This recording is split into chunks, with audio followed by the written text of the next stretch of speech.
mucaa kana fakkeenyaaf akka inni olii gad deemee burraaqee nama isa awwee gammachuudhaaf weellisaan akkasiin fudhatan weellisaan mana ganda tokko miti galee weellisaa akka Itoophiyaatti akka Oromiyaatti kan nuti fudhannu weellisaa kana. Isin weellisaa ganda tokko fudhatanii akka gandi tuqametti yaaddu. Weellisaan kun weellisaa ganda keessanii bicha miti. Ijoolleen achitti argaman sirriin Maccaarraas, Tuulamarraas, Booranarraas hedduma hundarraa hirmaataniiru achitti galee. Eega hirmaatanii namoonni kun sakittaamii ol gale mucaan kun akka inni deemee nama dubbisee olii gadu taaleen goone warri godhan harrootaa jedheeran galee garuu waan akkasin jechuuf feetan ganda sana tuqeetii miti. Galee ganda sana miti namoonni immoo achi sakittamsa ta'ee kana qindeessutti dhiyaatanii nama ganda tokko bicha miti akkuma Oromiyaatti wayin akka wal beekumsaatiin achi jirama miti kana godhamuu hin qabu. Wanni kun yakka namni isa barbaachalee dhaqee fakkeenyaaf namni jibbaasaa qabu tokko hin naqu bakka sana galee galma sana nama jibbu tokko galma hin jiraatu hin naqu. Namoonni galma sana galan hundinuu nama weellisaa kana jaallatan kootiidhanii fudhataniiti mucaa gandaa miti mucaa biyyaatti jedhanii fudhatanii eegachi seenanii hundi isaanii mucaa keenya jedhaniiti kan isaan seenan achi. Yeroo seenan immoo namoonni kunii fi weellisaan kuniif sabni kun walirraa hiigamuu hin qabu. Viidiyoo kanallee warrumti kaan yeroo hiigame viidiyoo Oromoo jedheeti muudii nutti qabaadha kan jiru. Kanaaf iyyuu jechoota kana fayyadamne gara soolanitti yoon sii dhufesi soolan waa'ee soolan ani immoo waa'ee soolan dhageenyellee waa'ee sadii tura haasaa jirtan haasofnu. Waan inni dhufe barika wanti jechicha harree jedhu dhufe achirraa bare soolantiyyuu warri kana qopheessan jedhee qeeqa achirratti kaase harroo ta'a jennaan iyyuu ijoolleen immoo asirraa kaasanii harsiidhaan harree jedhee jedhanii achirra moo jechoonni harsii jedhu.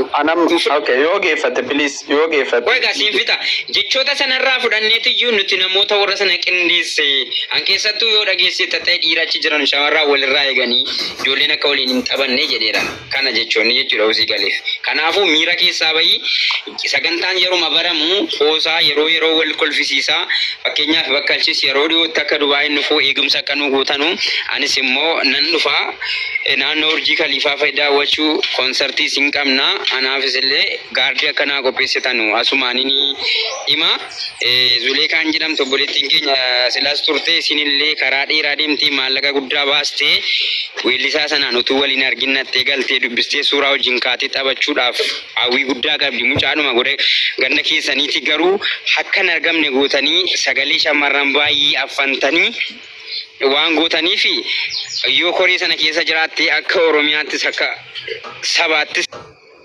dhiifama nu gaafadha. Weellisaa keenyas immoo atta laaqana diras yootu nyaata illee irraa eddan jedhan odeeffannoon qaburraa kana dhiifama nu gaafadhaa tenneeti waan kana kan fayyadamne jechuudha kan. Kanammoo yoo badhiidhaa nu aarseera jettee anis mana kana bakka bu'een anis boleessi koo kan na dura jedhes dhiifama siin jedhan. Okay. Anamma ta duraati namni mana kamiyyuu yeroo seene namni hagamu haa baay'atu hagamu haa xiqqaatu carraan nama wahiiti yoo kenname carraa nama sanii sana namuma sanaatu fayyadama. Haga seera mana sanii hin cabsinetti haga nama hin arrabsinetti jechuudha. Amma ka waan hagana waan sirba haasaa jirru miti waan konsertii haasaa jirru miti waa'ee nama dhuunfaa haasaa jirru miti. Waahuma siyaasaa ideoloojii siyaasaatu walii nama galchine yeroo baay'ee namni nama aarsu keessa lubbuu namaa bahu fa'a yeroo namni qoosu nama du'ee fa'a irratti yeroo namni qoosu fa'a argita. Isa sana iyyuu namni dubbii siyaasaa sanuu walii kabajee mana takka keessatti waliin haasa. Mana kana akkana disrespecting jiran seene malee mana roobaleen beeka. Yeroo dheeraadhaan waliin haasu mana isaa seenee kabajaan haasee kabajaan ba'a. Mana nama biraati takka social media kanarratti isaati amma ganna darbitu tanaa fi isaati biyyoota narra qabdu kana guyyaa tokko rabbittiin sii kakadha guyyaa takka wanne kana na qunnamtee hin beektu. Carraa namaaf kenname nama san aga namni sun dubbatu dubbiin isaa sun sirrii ta'uu baatu dhaggeeffatanii deebii namaa kennan boodarra yeroo namni sun dubbisan xumurate. Osoo namni dubbachuu jiru akka namni sun barbaadutti haa dubbatu akka ati feetutti haa dubbatuuf akkana dubbadhuun sirrii miti. Isa duraati dubbiin dura kana dursa waan ta'eef kana dubbadhu. Isa immoo waa'ee konsertiiti argite waa baay'ee dubbattanii keessa deemtanii anammoo waa'ee sakurii takkan dubbanneef waa'ee argite nuti waa'ee sabaa dubbanne malee waa'ee gandaa dubbanne anillee waa'ee gandaa dubbachuuf deemaa hin jiru walumayyuu atemo katakati manfute korelle kesalle nagalchite jirta nama gandas nagote jirta dubbi kiyayu oromon dubbi bando gani gal do gani yetti osuma dubbi kiyayu bekin wa heddu dubbatet ana kana marayu debis si fenus himbarbachisu si kenus himfudatu wante famma galatoma wana firtanifis galatoma ulfada agesni wajin turef. Thank you very much. Charraketi fi galatoma dero ka nagalchite. Thank you.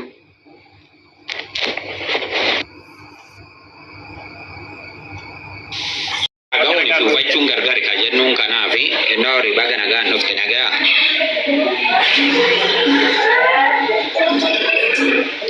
wan rasom no sigale wan ratabata ro sigale gro yana gale yette fufudan yaada so kabat fata ofrai ani yaada gudalle qabu wan biratim takka damsatitti damsa tokkoni dabarfachu bichaati solalle namme la finjenne jedulle inni yudufe an kanjede kana de difama gafate ega difama gafate balle san qabu difami tayefi tammo warri jala debe dubarti mali ulle dubartin turisa jalatti isa simanna isati parti rufte kabajati simala isitanalle jecha kana debisu fin imalle warro social media kuni sola lenje denul ini lenje coba rasul batu ini gante ini rabsine garu kana mato koti gardota jede ini lende ibse debini debise takkarat ajanda bulu nimbar bajisu akasa balle takkafuran sola len jedulle o baballe selle di famangafate dubartin tenalle daite jala lapsimate namertu fesun jala lapsimate mudu gardo takkabata kiyati tanille dikko darbani jirti argine jiranu maratini wanni kun sirraw qabdi sila akkanu marati gorsa qaba sola na fambe male enulle gorsu qaba kana matit nami wal rawbata wal durubata akka wali galatetti jalalumaaf tokkummaan wanni kun mara wanda sa hamtu inillenin jedhe hanamtu rakkan dubbatamne jedne fira bareedumatti yaadi kesaramu bareeda yaadatansa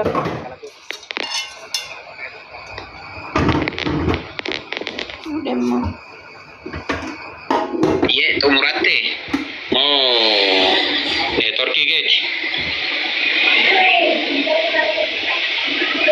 umrata fakkaata barraadha baree kennaafi kallacha aye laani kani nuti kan irratti haasofnu gaafa wanna tokko namni tokko gadi bahee dubbate dubbii sana hubadhaadha ga'uu qofa miti hubadhaadha gandatti waliin harkisinaadha aga danda'ametti waan waliin galchu irratti dubbachuu yaaladha kajedhu irratti kaafne sanuma wal keessa nuti taphaa fi kaafne namoonni tokko miira keessa galu beekta waan ati dubbattu hubachuu caala miira keessa galuutu ariifata haa ta'uti gocha wanna tokko gorri tokko gaafa uumame namni gaafa gadi ba'ee wanni akkasiisu sirrii miti jedhee warra tokko gora uume sana irratti gaafa dubbatu namni biraa immoo fuudhee gandatti galchee Oromoo kutaadha walitti naquudhaaf warra tattaafatu sanaaf hin eeyyamu jennee sanarratti dubbachuudha fudhanne beeki itti fufi abarra tole galatuma akkamitti keessan wanni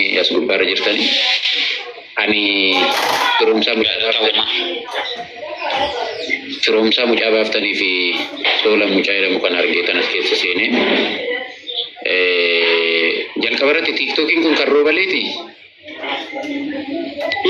amma ane TikTokin ana bafes tau yaada tifufi wo wan raso si gale apa atau yaada kasa jalqaba waan dubbatame irratti yaada kaasu otoo hin taane namnumti waa dubbatu nama yaada qabu ta'uu qaba namoonni akka Soolan faasaa ta'uu roobalee faa yaada qabu yaadni isaanii nama walitti hin buusu uummata Oromoo kana tokko godhaa waan isaan dubbata yaada madaalawaa dhattanii jara kanarraa waa'ee iddoo ta'e jalqaba sinumtuu amma jara kanaan geessan jechaadha waan tiiktokii fooloowerii baay'ee qabaniif jarri kun waan madaala uummata Oromoo kaasuu fi waan ajendaa sirrii ta'e haasa'u dhaggeeffad isa wal beekna hundi keenya qaamaanis wal beekna roobalee jechuun roobalee gaafa tuqxe ani roobalee wajjin yaadan irratti waliin galle niin qaba garuu akka nama tokkotti niin kabaja maaliif jennaan maallaqa isaa biyya garaagaraatirraa baasee Oromoo rakkatan ijoollee Oromoo rakkatte nama deeggaru keessaa tokko amma qabu sigalee waa'ee yaada namaatii miti yaadni isaatis ana naaf hin galle taana yaada isaa sana wajjin yaada waliin jijjiiru isa karaa isa baasu deemuu danda'a ani karaa na baasu deemuu danda'a garuu ilaalchi inni Oromoo fi ilmaan Oromootiif qabu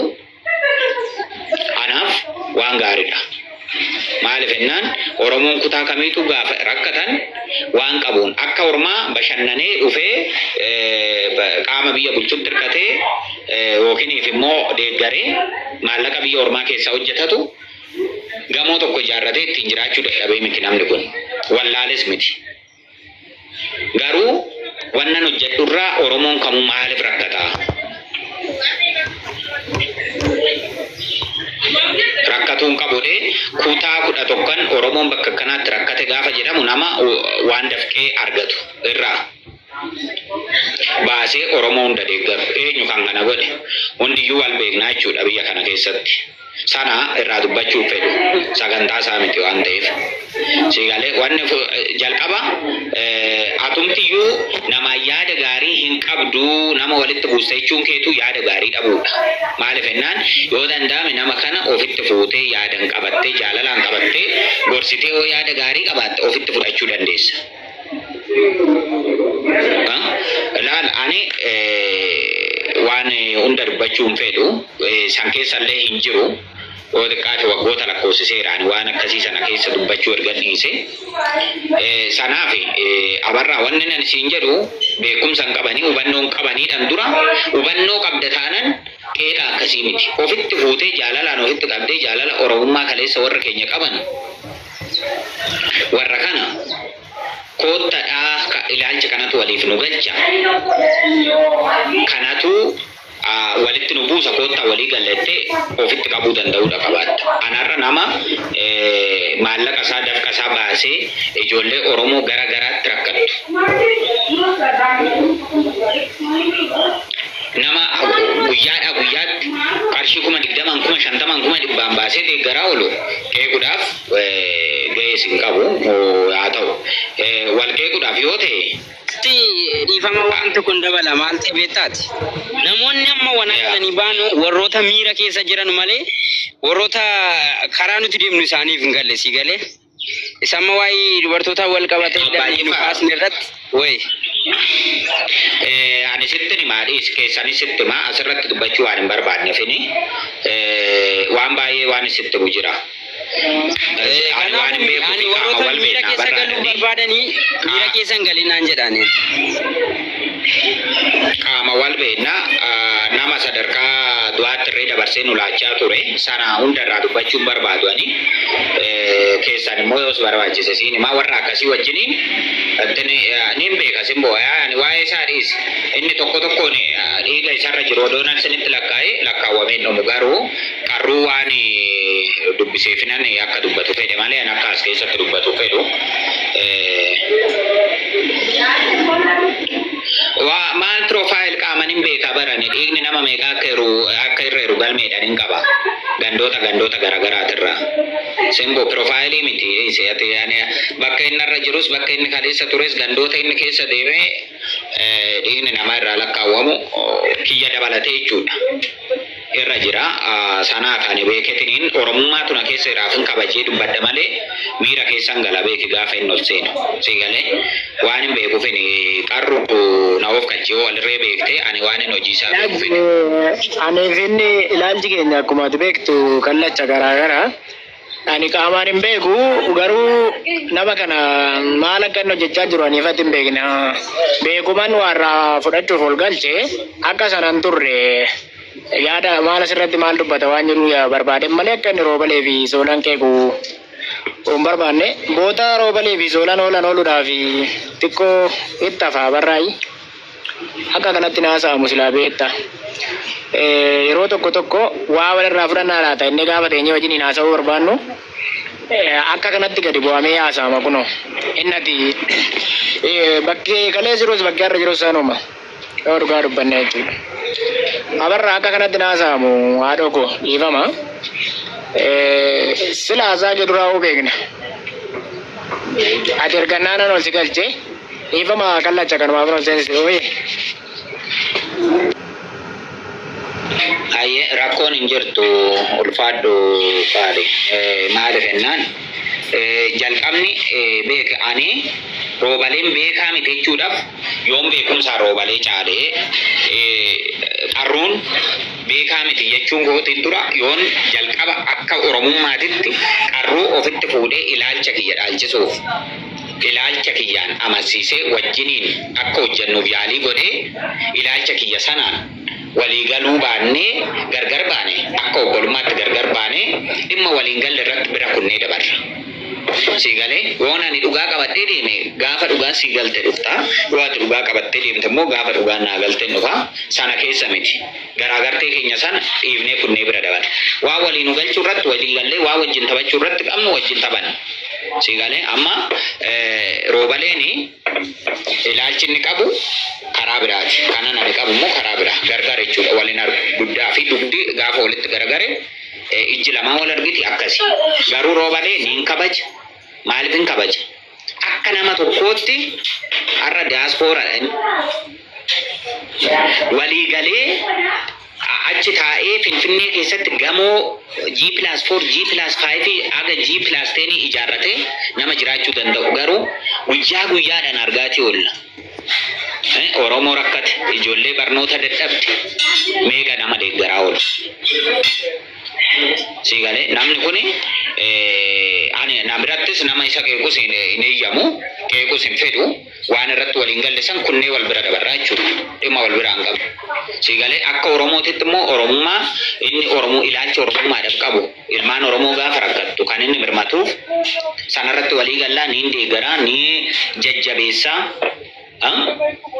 Jiraatti kanan isa hin jajjabeessine gaafa inni du'e roobaleen akkasii akkana ta'ee bara akkanaa abaluu deeggaree bara akkanaa akkas godhee maal ta'ee akkasitti har'a lubbuu isaa dabarte waan jedhe ana gatiin qabu yoo nanarra jiraatti waan inni godhu sana waan inni hojjechaatii jiru kana tokko lama sammuu kiyya keessatti galmeessee ulfaadhu waan ala Oromootu gooteef ani bar har'a fayyaa qabaa hin kaansiraa hojjedhee jiraadha malee waan abarraa afaan nurraan gahaa turan keessaa bahee jiraadha malee otoo rakkoo tokko narra ga'e anas akkuma Oromoo kan deeggaru sanitti na deeggaraa jechuudha. Siigalee kanaafi ani gaafa Oromummaadhaan gaafa wal qeeqan hin jaaladhu. Garuu maaliif ana barraa wanna baay'ee qabatamaan odoon inni itti kaasee ofiidhumaaf ofitti saalfachuu danda'a. Tariitii namoonni akkanaa saalfis beekudhee yaadu namoonni ol seenuu barbaadan ol seenatii taphadhaa. Nuti taphatti jirra malee miira keessa miti ka jiru.